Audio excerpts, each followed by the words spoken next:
السلام علیکم students, I hope you will be fine. So students, آج کی اس ویڈیو میں دا گلستان آف سعدی کے پارٹ 2 کے بارے میں آپ کو بتاؤں گی۔ اس پارٹ 2 میں باقی کی دونوں سٹوریز آپ کے ساتھ شیئر کروں گی۔ جیسا کہ پارٹ 1 میں نے آپ کے ساتھ ایک سٹوری ڈسکس کی تھی، اسی طرح پارٹ 2 میں باقی کی دونوں سٹوریز آپ کے ساتھ شیئر کروں گی۔ So let's start the story. دوسری کہانی ایک ایرانی بادشاہ نوشیروان کی ہے جو اپنے عدل و انصاف کی وجہ سے بہت مشہور تھا۔ ایک مرتبہ اس کے لیے ہرن روسٹ کیا جا رہا تھا تو نمک موجود نہ تھا۔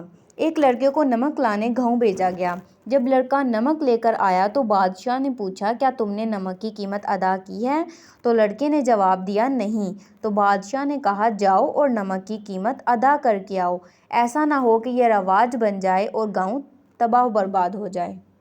تو جب بادشاہ سے پوچھا گیا کہ اتنی معمولی سی چیز کی طلب کے لیے کیا نقصان ہو سکتا ہے، تو بادشاہ نے جواب دیا کہ ظلم کی ابتدا ہمیشہ معمولی ہی ہوتی ہے، مگر وقت کے ساتھ ساتھ اس کا حجم بڑھ جاتا ہے۔ اگر بادشاہ ایک سیب مفت لے گا تو اس کے نوکر درخت جڑوں سمیت اکھاڑ کے لے آئیں گے، اور اگر بادشاہ 5 انڈے مفت لے گا تو اس کے سپاہی ساری مرغیاں بھون کر کھا جائیں گے۔ سو اسٹوڈینٹس، اس کہانی سے ہمیں یہ لیسن ملتا ہے کہ ہمیں ظلم کو ابتدا سے ہی ختم کر دینا چاہیے، اس کو ہمیں معمولی نہیں سمجھنا چاہیے۔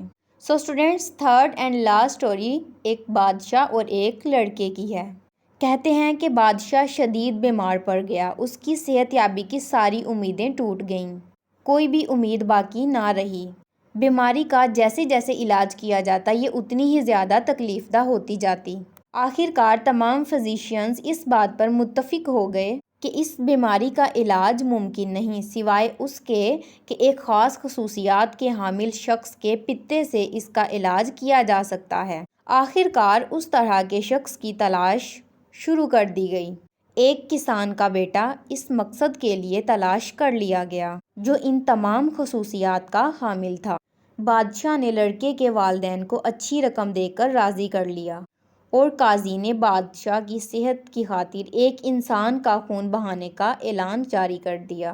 لڑکے کو جب قربان گاہ لے جایا گیا اور اس کے ذبح کرنے کی ہدایات دے دی گئیں، تمام تیاریاں جب مکمل ہو گئیں تو لڑکے نے آسمان کی طرف دیکھا اور مسکرا دیا۔ بادشاہ نے پوچھا، تم کیوں مسکرا رہے ہو؟ تو لڑکے نے جواب دیا، ایک بیٹا ہمیشہ اپنے والدین سے شفقت کی امید رکھتا ہے، اور اگر وہ اس معاملے میں ناکام ہو جائے تو وہ قاضی کے سامنے اپنا معاملہ پیش کرتا ہے، کیونکہ اب موجودہ صورتحال میں میرے والدین دنیا کے گھٹیا مال کی خاطر میرا خون بہانے پر راضی ہو گئے ہیں۔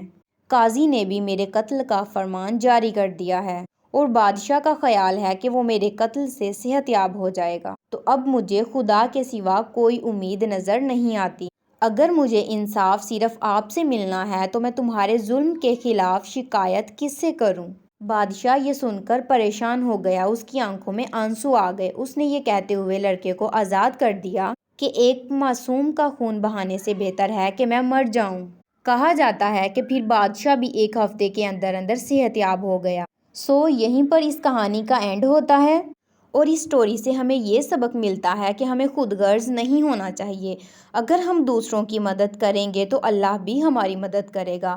ہمیں اچھے اعمال کرنے چاہیے، اللہ ہمیں اچھی کوششوں کا صلہ ضرور دیتا ہے۔ سو اسٹوڈینٹس، آئی ہوپ آپ کو اچھے سے سمجھ آ گئی ہوگی۔